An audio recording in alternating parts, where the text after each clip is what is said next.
On June 4, 2024, a girl recorded Bigfoot having a horrifying conversation with her for multiple minutes. What was a normal day for her turned into concrete evidence that he can communicate with human beings. Never before was a fragment of the Sasquatch speaking this long, and what he told her changed what we know about Bigfoot forever. Documentary maker Maya Thornton had been recording for less than an hour when her equipment started registering sounds that didn't match any animal in her extensive audio database. The words she heard were distorted, formed by a vocal apparatus not designed for human language, but the intention was clear. Something was trying to talk to her, and it had been practicing. The first word was barely recognizable, a drawn-out sound that might have been you or who, followed by a long pause, as if the speaker was waiting for confirmation that Maya had understood. She remained motionless, her hand hovering over the record button that was already capturing everything, her mind racing through protocols she'd developed for this exact scenario, even though part of her had never truly believed it would happen. The voice came again, clearer this time, and Maya's audio software registered it as originating from approximately 40 feet away, hidden in the dense undergrowth where her cameras couldn't penetrate. The creature, and Maya's scientific training, insisted on that term even as her instinct screamed that this was something more, seemed to be choosing its words carefully, speaking with the deliberation of someone using a second language they'd learned through observation rather than instruction. What it said next would be debated by experts for its implications about consciousness and intelligence, but the meaning was unmistakable. It wanted to know why she had come and whether she was finally ready to listen. Maya's response was instinctive, a whispered acknowledgement that yes, she could hear it. Yes, she was listening, words that felt inadequate for a moment, that was rewriting everything she thought she knew about the natural world. The creature's reaction was immediate, a sound that might have been satisfaction or relief, followed by movement that brought it closer to the clearing's edge. Still concealed, but nowhere near enough that Maya could hear its breathing, deep and measured, like someone preparing to deliver a rehearsed speech. Her cameras captured the vegetation moving, branches swaying without wind, and her audio equipment registered multiple sources now, suggesting that other creatures had moved into position around the clearing, forming an audience or perhaps a security perimeter for what was about to unfold. The primary voice spoke again, and this time the words came in a sequence that suggested not just communication, but storytelling. A narrative that had been waiting generations to be shared with someone who possessed both the technology to record it and the willingness to believe. The creature's account, delivered in halting English mixed with sounds that defied transcription, painted a picture of a species that had been observing human development for centuries, watching from the margins as civilization expanded into territories they'd occupied since before recorded history. It spoke of deliberate concealment, of a collective decision made long ago to remain hidden from a species that had proven itself dangerous to anything it didn't understand, and of the careful selection of individuals like Maya who might serve as bridges between worlds that had existed in parallel for too long. The voice described a society with its own language, its own history, its own understanding of the forest that predated human presence in North America. And it spoke with a sadness that transcended species about the shrinking territories and the growing difficulty of maintaining separation from a human population that was pushing into every remaining wild space. Most disturbing was its explanation for why it had chosen to break centuries of silence now. Because time was running out, and decisions needed to be made about whether continued hiding was possible or whether some form of controlled contact was inevitable. Maya's questions, whispered into her recording equipment, were met with responses that demonstrated the creature's sophisticated understanding of human society and technology. It knew about cameras, about the internet, about the way information spread through human networks, and it expressed concern about what would happen if proof of its species' existence became undeniable. The conversation touched on topics that seemed impossible for a forest-dwelling creature to comprehend: government responses, scientific study, the loss of autonomy that would come with discovery. and Maya realized with growing astonishment that she was speaking with an intelligence that had been studying humanity as carefully as humans studied wildlife, learning languages through eavesdropping on hikers and campers, understanding technology through observation of the equipment that researchers brought into the forest. The creature spoke of others like itself who had learned different human languages, who monitored radio communications and even accessed the internet through methods it didn't fully explain, painting a picture of a hidden civilization that was far more aware of the modern world than anyone had imagined possible.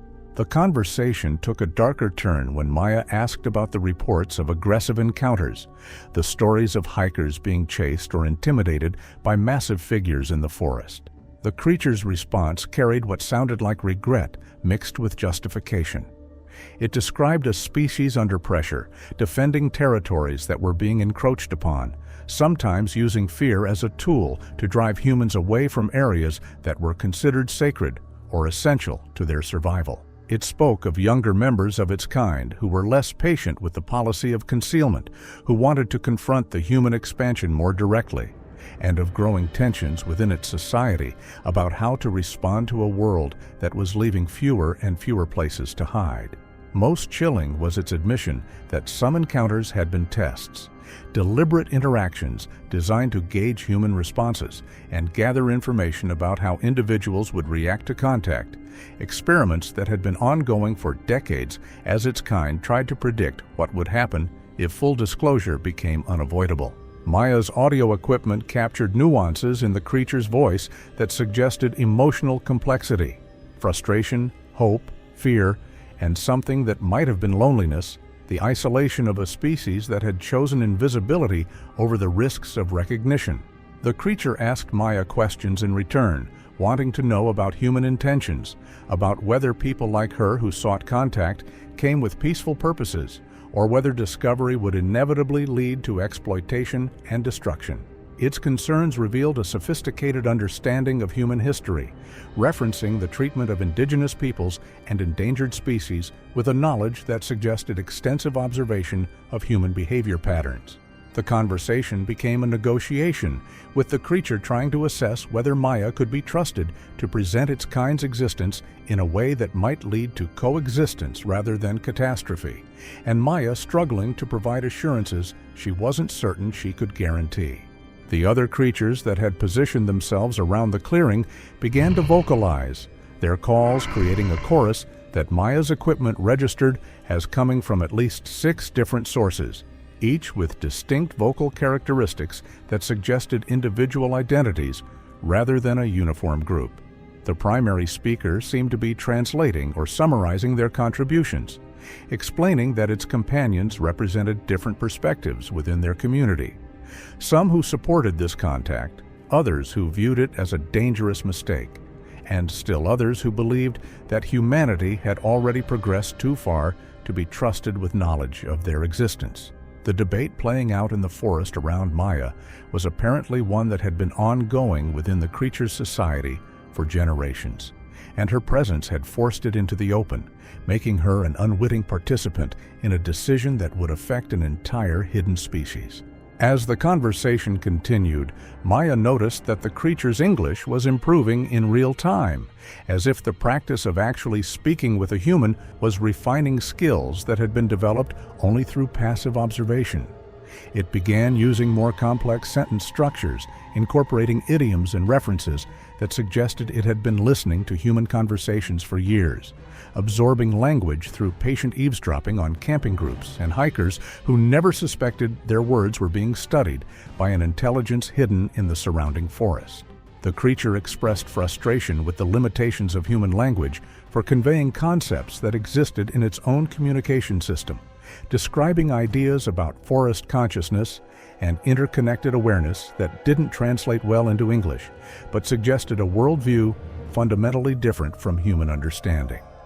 It spoke of the forest as a living network of trees and animals and its own kind as parts of a larger organism that humans move through without comprehending. And it suggested that this blindness to the deeper patterns of wilderness was why humans could destroy ecosystems without understanding what they were actually eliminating. The conversation was interrupted by a sound that made all the creatures fall silent. The distant noise of a helicopter, probably a routine Forest Service patrol, but enough to trigger an immediate response from Maya's hidden companions. The primary speaker's voice took on an urgent quality, explaining that they needed to end the contact, that the risk of detection was too great, but before withdrawing it wanted to establish a method for future communication. What it proposed seemed impossible. It described a location deeper in the mountains where Maya could leave messages, a place its kind monitored regularly, and it suggested a schedule for potential future meetings if she proved trustworthy with the information she'd already gathered. The creature made Maya promise something that would haunt her for months afterward, that she would share the recording only with people who would approach the revelation with respect rather than exploitation. A request that assumed she had far more control over information dissemination than any individual actually possessed in the modern world. As the creatures withdrew into the forest, Maya's cameras captured brief glimpses of massive forms moving through the undergrowth with impossible stealth. Figures that seemed too large to disappear so completely, yet vanished within seconds, leaving only swaying branches and disturbed vegetation as evidence they'd been there at all.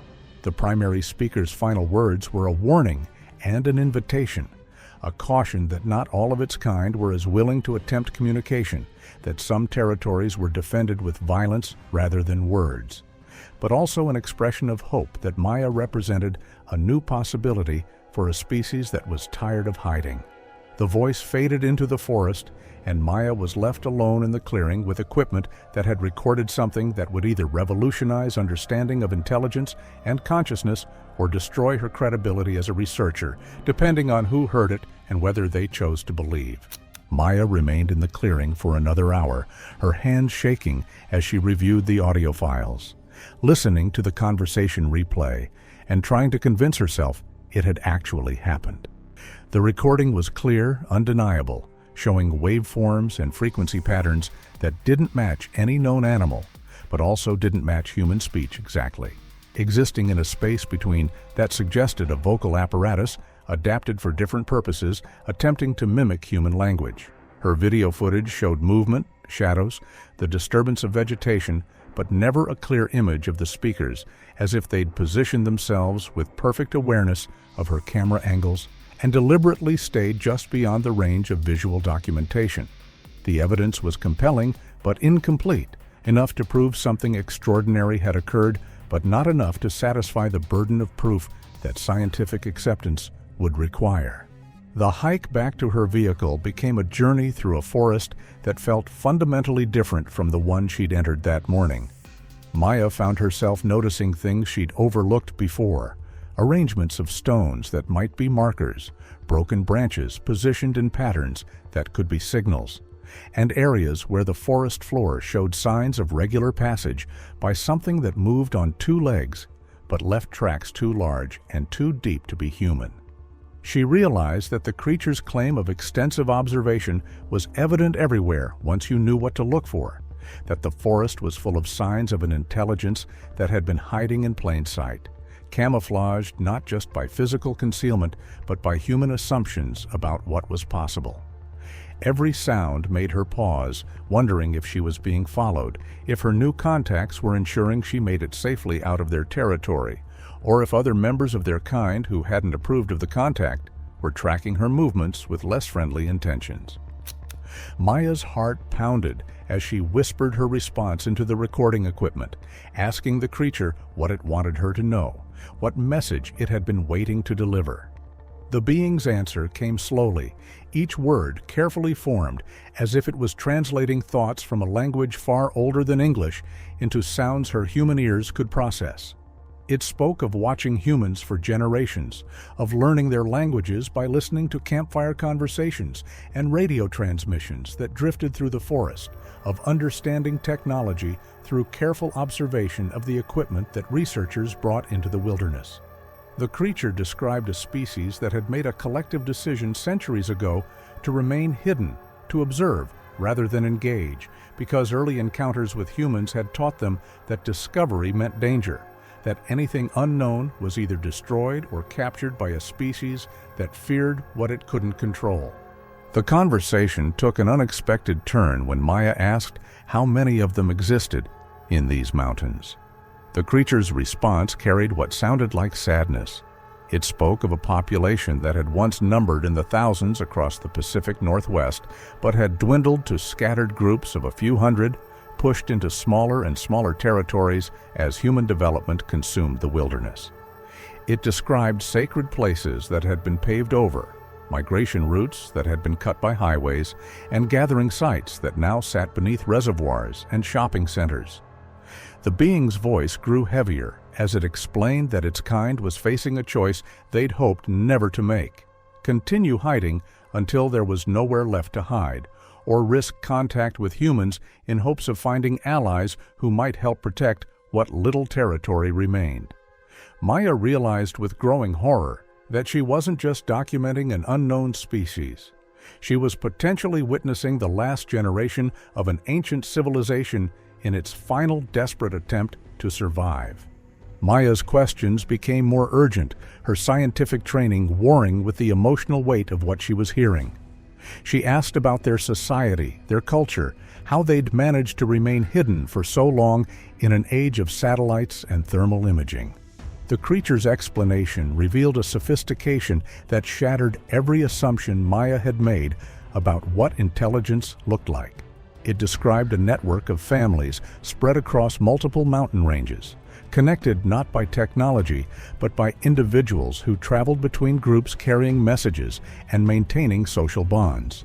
It spoke of an oral tradition that preserved thousands of years of history, of knowledge about the forest that went deeper than any human science, of an understanding of the interconnected web of life that humans move through without seeing. The being explained that they'd learned to avoid detection through careful study of human behavior patterns. They knew when satellites passed overhead, understood the limitations of thermal cameras, and had developed techniques for moving through the forest that left minimal trace. But most chilling was its admission that they'd also learned to manipulate human perception, to use infrasound and other methods to create feelings of unease that drove people away from areas they wanted to protect, essentially weaponizing human fear to maintain their boundaries.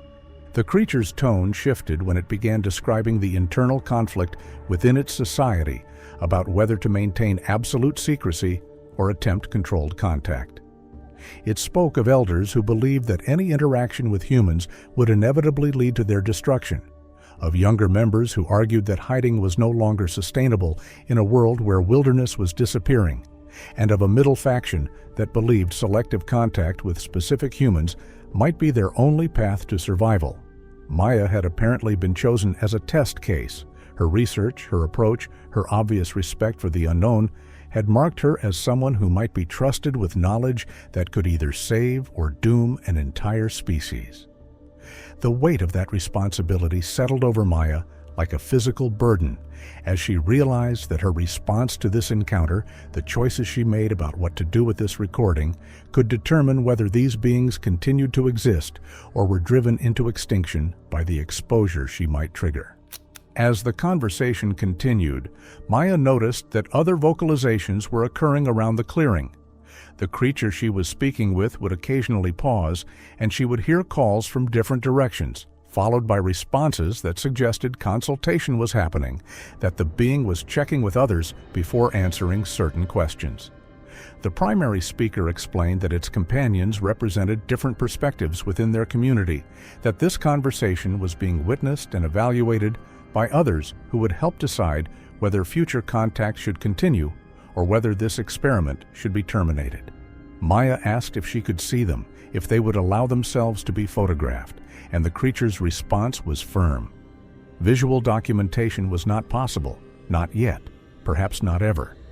They would control what evidence existed of their presence, would decide what proof humans were allowed to have, because once clear images existed, once their existence became undeniable, they would lose all agency over what happened next.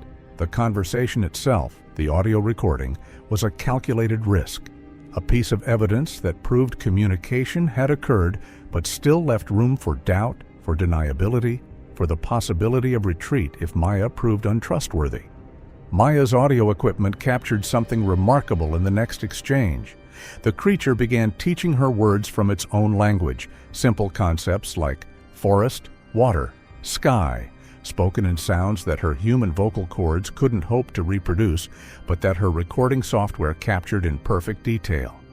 The being explained that it wanted her to understand that they possessed true language, not just mimicry of human speech, that their communication system was as complex and nuanced as any human tongue.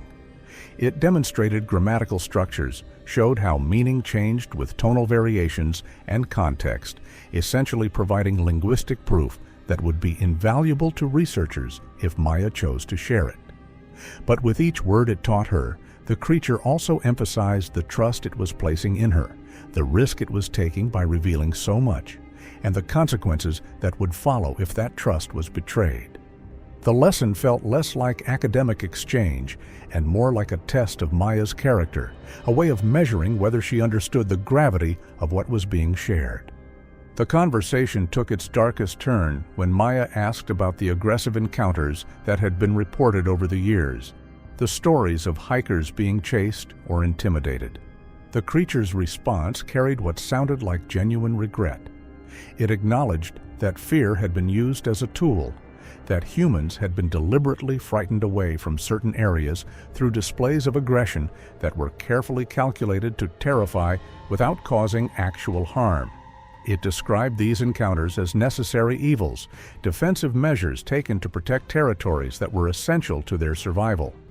But it also admitted that not all of its kind agreed with the policy of restraint, that some, particularly younger members who had watched their territories shrink year after year, advocated for more direct confrontation, for using their superior strength and knowledge of the terrain to actively drive humans out of the remaining wilderness.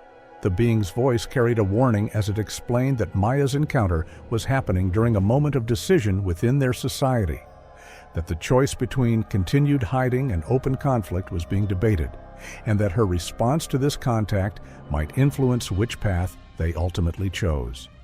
As the helicopter sound that had interrupted them earlier grew closer, the creature's final words came in a rush, as if it was trying to convey everything important before the opportunity was lost.